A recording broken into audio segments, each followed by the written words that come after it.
Siringa ngediski asiyamasoka analyst asiyamasoka analyst samahamsha wasekasi siringa ngediski sithi thelelelele sinthathe ngamehlo engqondo sinibeke kwesikaMaminzela isigodi diski samahamsha wasekasi siringa ngediski asiyamasoka analyst. How are you today? I'm good, thanks, and yourself and everybody. I fikile langa leli bositshela ngalo. So sifuna ukuthola ukuthi how are you feeling? Are you excited or usathukile? No, to be honest, I'm happy, I'm excited. I don't believe Uti. I mean, I thought I was doing whatever I was doing for this team for fun and enjoyment. You know, there are those people about that plan and future thinking Uti. Abantu abanjengathi babalekile emphakathini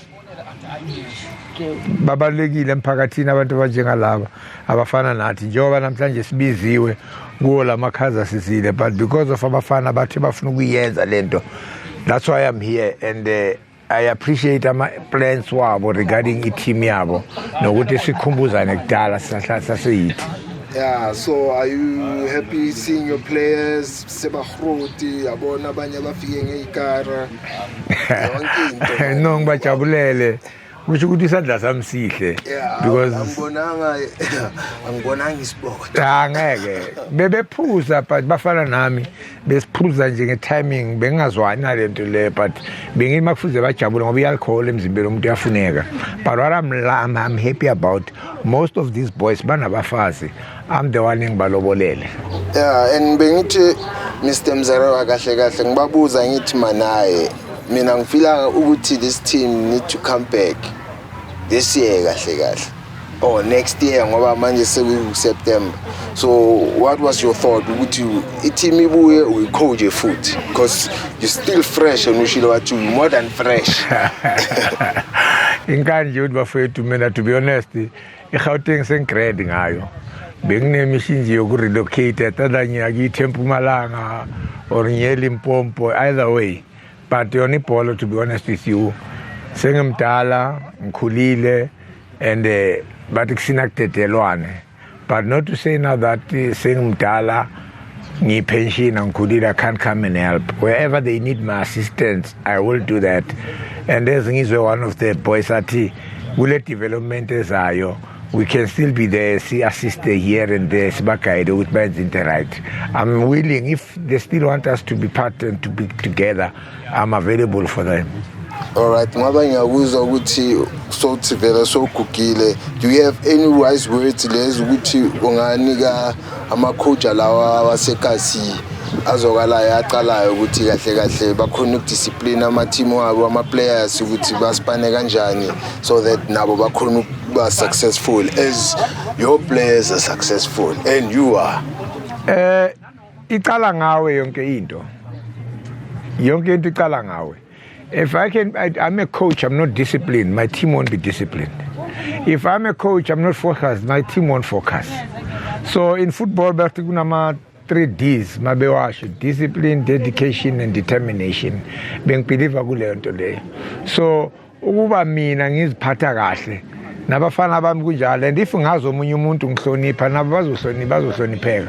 So that's why these boys, the time ngisaseyiphathi yabo bengifana nobaba kubo, bengiwumngane kubo, I was everything regarding guidance. Bengibagayira beat ekhaya komnandi, I'll make sure ukuthi kuba mnandi. Eskela ka donsa grand, I'll make sure ukuthi donsa grand. If we are like eskela kunento eshotayo, I'll go to the old man who KV himself and say, Braken, this boy shota ngemali ethize. The old man wouldn't mind by then bekumntu osebenza ngama check.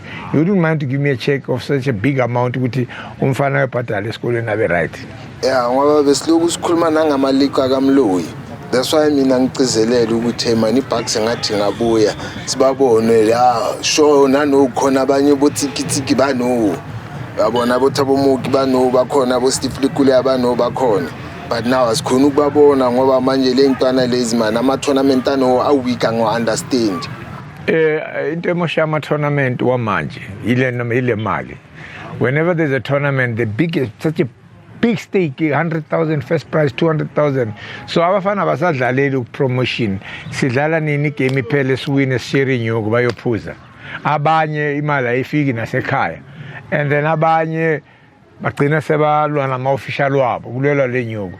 And then sekuya driver hayi imali yethu leyana vele obviously sithenga imoto ngemali yethu.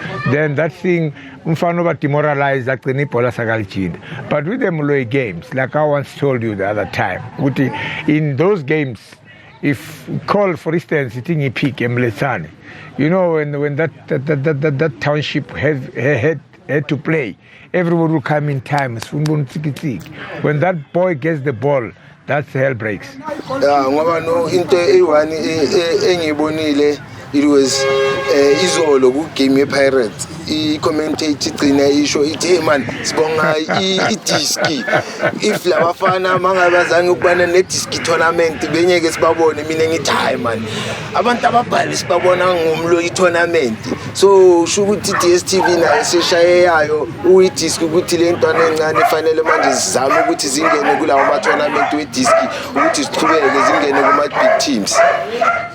This Diski League ngisayiphinda le nto leyo. That sponsor, it was meant for the Moloi games. By then, I was no more part. Yawela izandleni zabantu aba-wrong, abangayifrustani today. But I'm still saying, we are still going to fight with the committee lengiphethe ukuthi we go see multi-choice and tell them, guys, we back, we still need you to come back. So, as we are talking about it, I saw the football as Pirates was playing in Bloemfontein. I heard one of the commentators mentioning my name, man. Those years, this guy was a Shawela, man. Hey, that guy, King I don't know if Usapila, Nomdeni wakhe eShawela. Yes, Usapila. And I know you'll go through this, that guy. I don't know his name. Who commentator who kuSizulu make yenza ku SuperSport. Hayi so vela simake sure nathi simsendele link ebhaliwe ukuthi awuba umzera was life and kicking and fresh more than everyone. I'll appreciate that. Thank you. Ya hayi kama ngubongane wakakubheka bangazi ngoBV Bavaro today sihlangane lana eClubhouse ePhiri Clubhouse eMighty Bucks in recognition yaga Tata, the former and the founder Bob Chobile ukuzobonga yena no Sisi esabantu abasikhulisile from the ages of 10 up to this age, and then with Uchief, of course, who was our head coach, who's also a person who played a huge role against the team to be successful. But as mankhuluma ngoChief, lapha ngikhuluma ngengwenye umzwarewo. Kahle futhi mangithi Chief ngifila ngathi ngiyam underestimate lapha ngikhuluma ngeSoweto football giant. Everything that he touches, it becomes a gold. This is the person who took Mighty Bucks from Dusty Street and made it a team okuthi it's well recognized. I think, if I'm not mistaken, the team yokuqala yokuba a proper structure sebhola where kunama officials, kid manager, track suits, each and every player linebholo lalo, a team a proper nama-track suits na everything. If ngidlalelile kakhulu, I'm one of the players abazange barabele.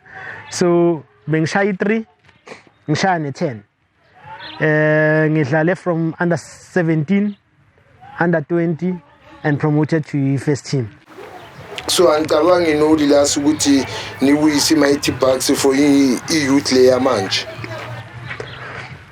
Siyacabanga that the whole purpose today is to show each generation le eza after thina ukuthi if we have managed to make it up to this day and up to this age, now they can also make it. It's a matter of just beze babone ukuthi siphuma phi giwapi, and then they'll probably maybe get motivated and then sibone ukuthi singawa assista kanjani. The same way we were assisted by uTata no Chief.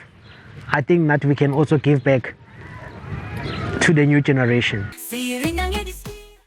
Mina nguphumzile wakwakubheka, but I'm known as uFresh. Okay, today senze igame Mighty Bucks. So sikhumbuza abantu ukuthi back in the days we used to have a team like Manyuhausen eyayi powerful. And through that team, most of the people see lente CEO today because of that team. It groomed us ukuthi sibe ilezinto labantu esiyibo right now. Mina etimini bengi secretary team. So I would take minutes if there's meetings. I would go to as far as Orlando Stadium, Guma fixture games, to go Orlando fixture for the month. Besiangama Mondays, I remember. So Orlando fixture and organize Jama game, organize the team. Team JB in order, structure says a club we see in order. So as umuntu mama bokunjani mosebenza nabafana namadoda bokungenama clash nje or benizwana? No, we were a good team besizwana kakhulu. Even though we has lapho nalapho kuba nama disagreements, but disagreements we would talk about them, solve them and move on. But Mina in this space I felt so welcomed, and I felt as a big part of it because my role was very big and was bengisebenza and nabo kahle kamnandi futhi. Yeah, because like now bengibuza no Puti we co-founder ukuthi njengoba we 2025 are you guys gonna bring back the team? Are you still going to participate as a secretary naye uzo participate as a co-founder? Nizoyiqhubekisa na idideng lena iBucks or today niya celebrate nje kuphela?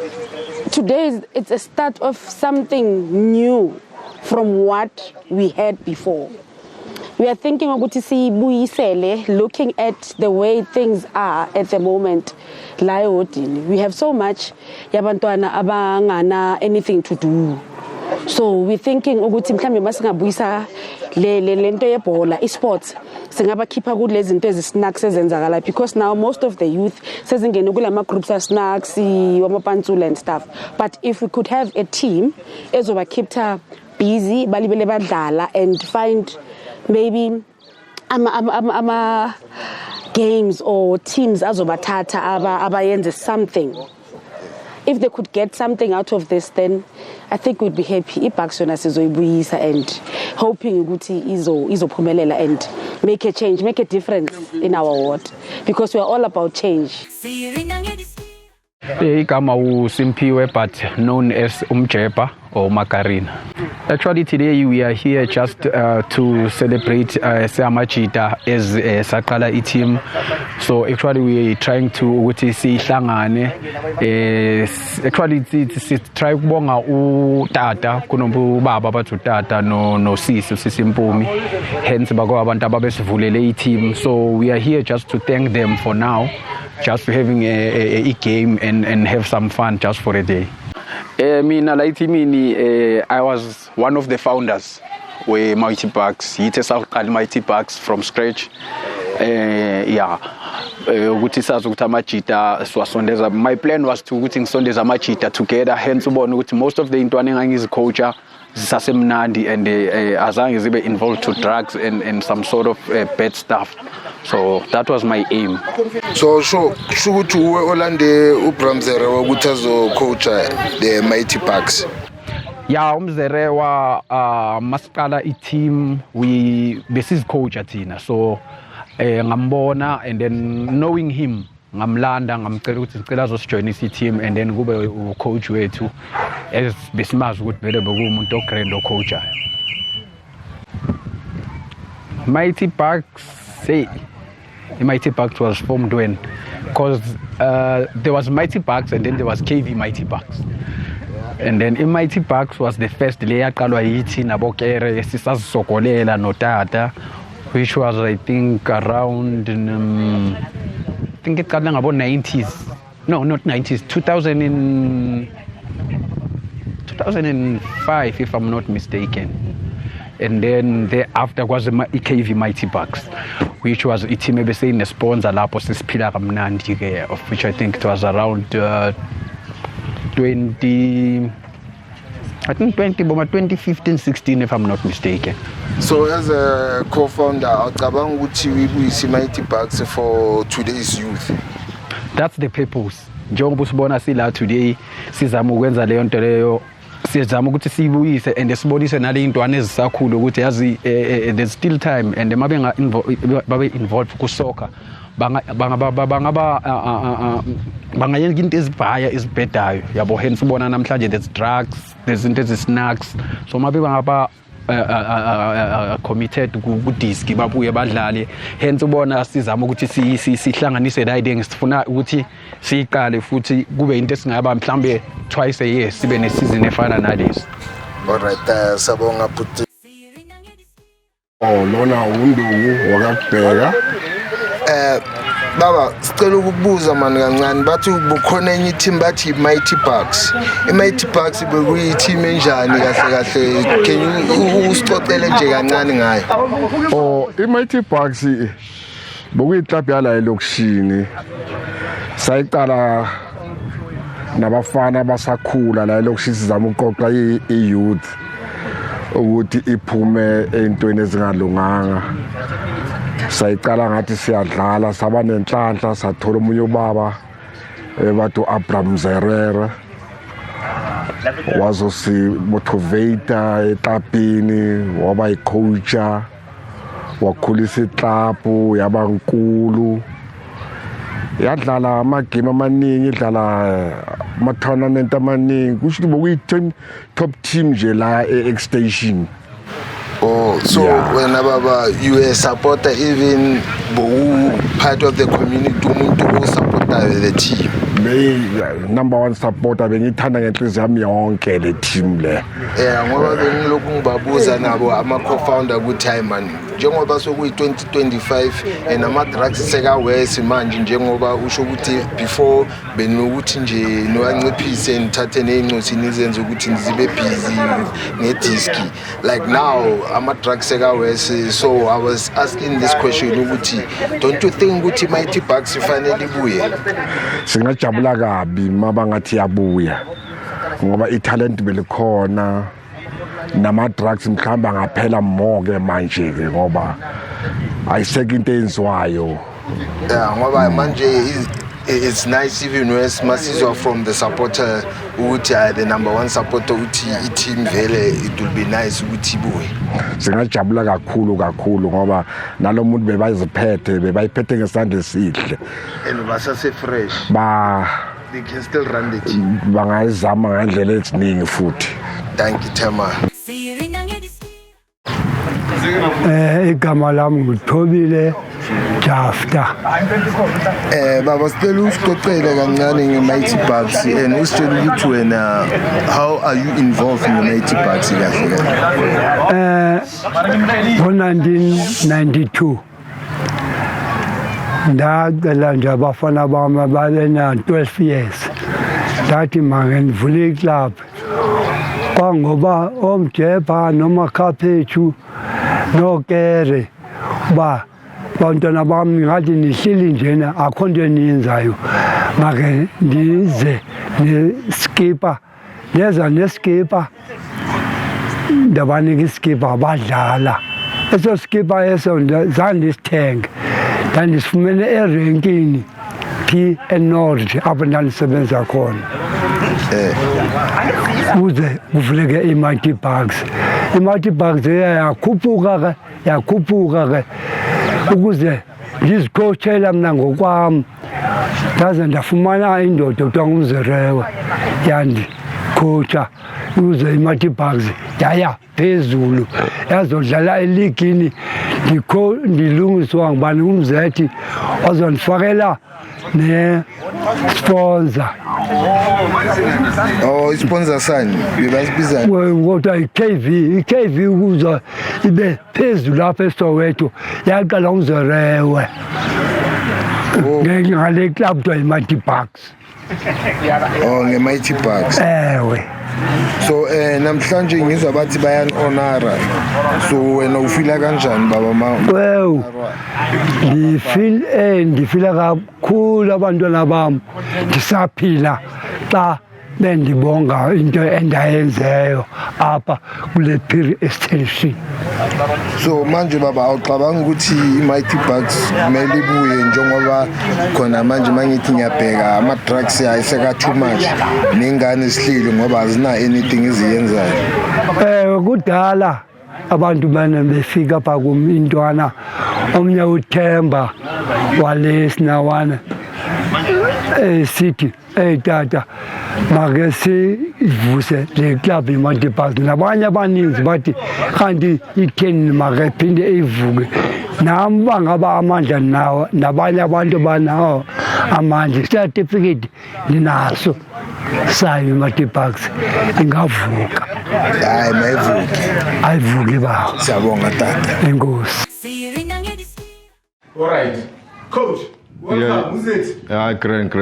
Sure. Mina ngisifuna ukuzwa ama-views wakho le. Yeah. Spice lento le ukuthi mhlawumbe mandlala i-home game kune-advantage stuff ne. Yeah. Manje bekuna lento lokuthi iZimbabwe lizohosta i-home game yana eSouth Africa ne. Njengoba sibonile iLesotho nalo behoste i-World Cup qualifier lo against South Africa in South Africa yo. Yeah. So waba nale pressure le esula from Nigerian Football Association ukuthi hi man i-South Africa ngathi ithole advantage because bawustela wonke lamadimara asele lawo eSouth Africa. So angazi iZimbabwe kwenzakalani yathatha igame yayo evayisa kuphi eZimbabwe Botswana. Yeah. So I want to know ukuthi if that switch could affect ama results we-game now or beyifanela nje ukuthi eBotswana still 14 eSouth Africa because they are just next door to us.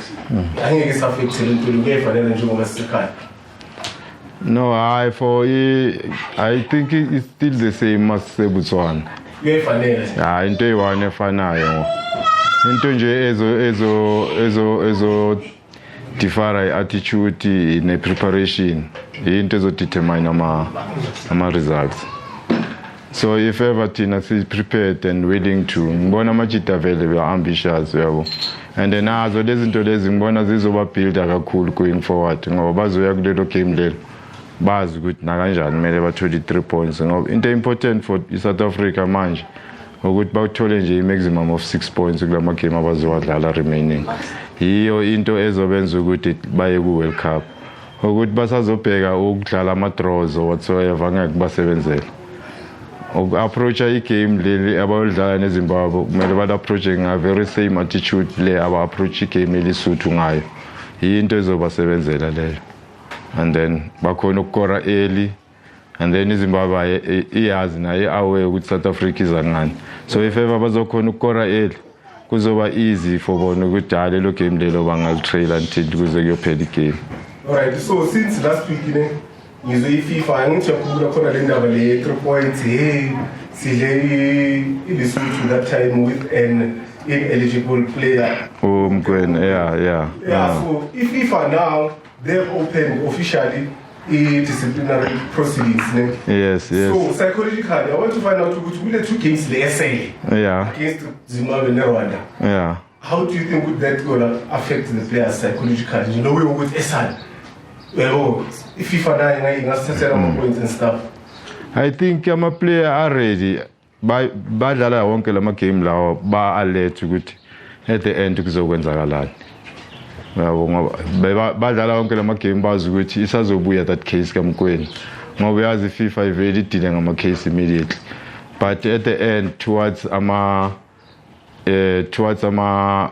end of ama games like ama point systems, it's when baqala ba determine ke ama terms to regarding ama points nama suspensions. Remember khona lento lokuthi bathe iLesotho ayiripotanga within 48 hours. So lento isibeka kuphi?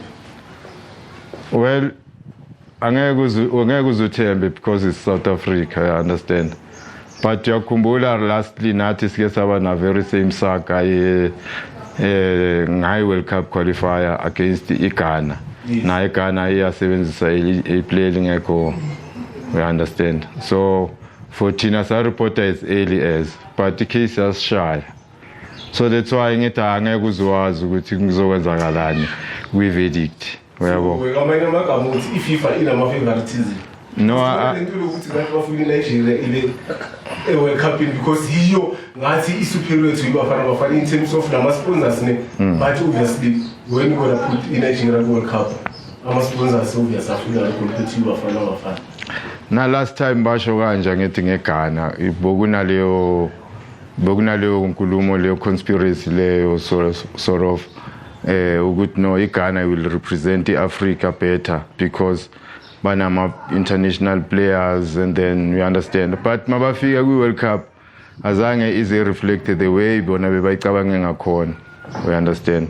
So if ever thina i-verdict izosishaya ukuthi iGhana iyaba na very same problem esesaba nayo, but iGhana yakhona ukuthi iye through, kusho ukuthi kuzobe kuyi-favoritism or maybe kuyileyo nto leyo ukuthi maybe South Africa kumelanga i-qualify for i-World Cup.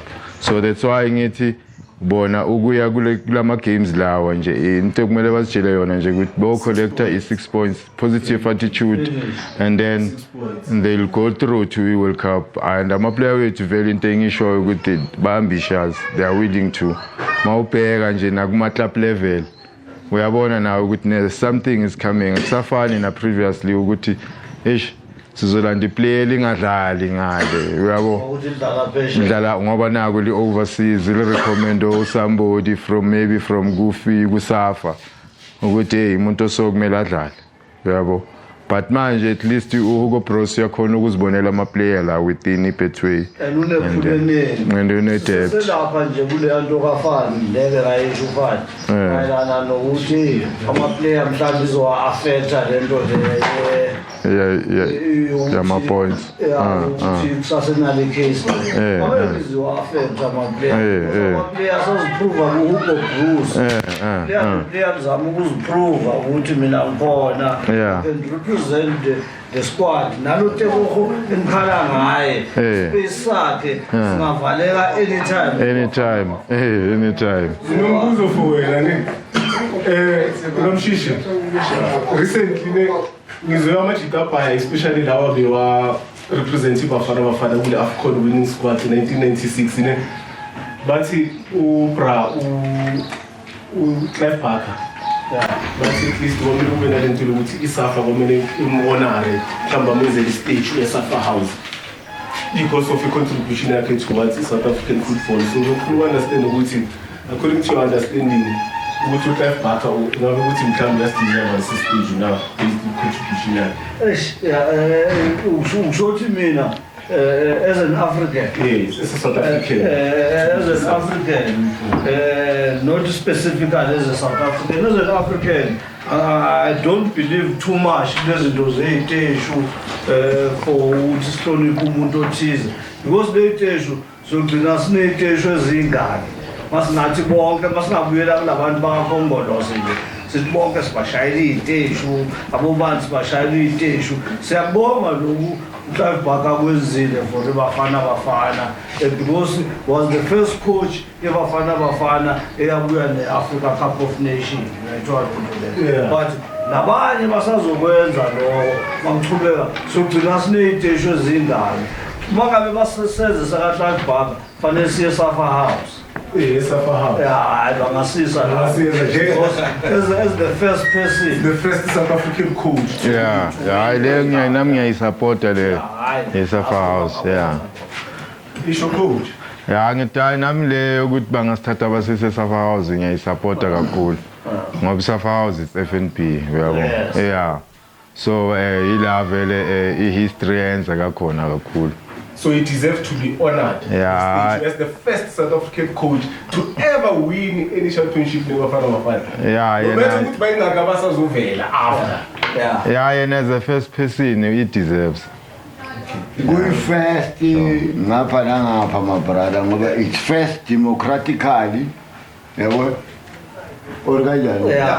everything is first. So everything is first. Everything is first. Everything is first. Politically, angangeni khona umuntu wesport uyu number 1 ngapha nanga So thina sizagcizelela ekutheni as angeke babe bona asigcizelele lento yokufaka iy'teshi. lapha eSafa-House So thina siney'teshi zabogwethu, thina siney'teshi zabobani, siney'teshi zabobani. And some of these people siyakhala ngokubusa kwabo. So sizibonile zakamandela seziningi zifakiwe kuphi nakuphi. Kodwa mayiloko iqhubeka izwe lethu sibona izinto ezenzakalayo ezweni lethu. Siyazizonda. So siyazizonda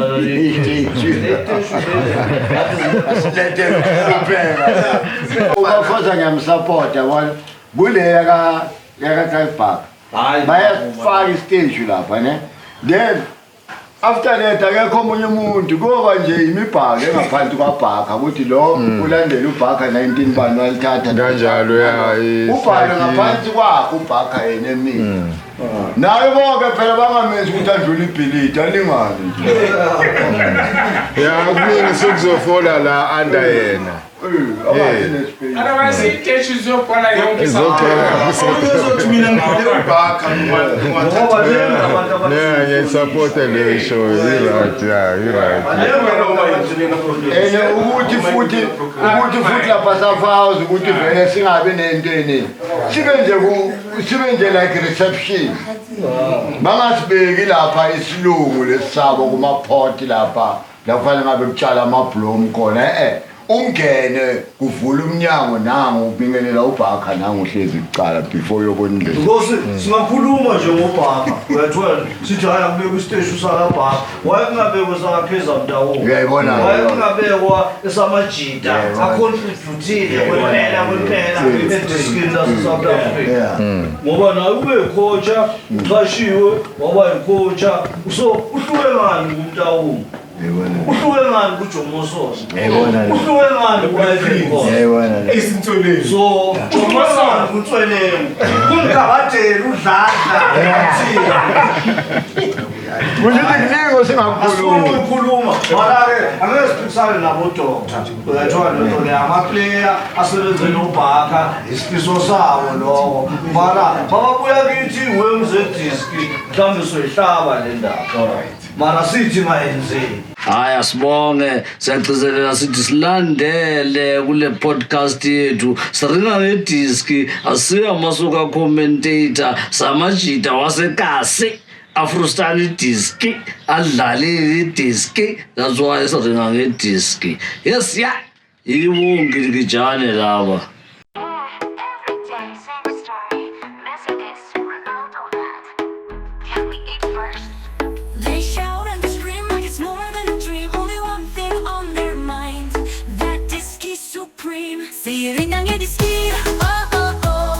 They fight like lions on a TV show. Forget the world when the whistle blows. From Soweto to Rio they go. I can't know. That's the only truth they know. He wakes up, no kiss, just the scoreline. Did you see that red card like his headline? He says, my team is pure, your team's a joke. I roll my eyes, ask the Petra.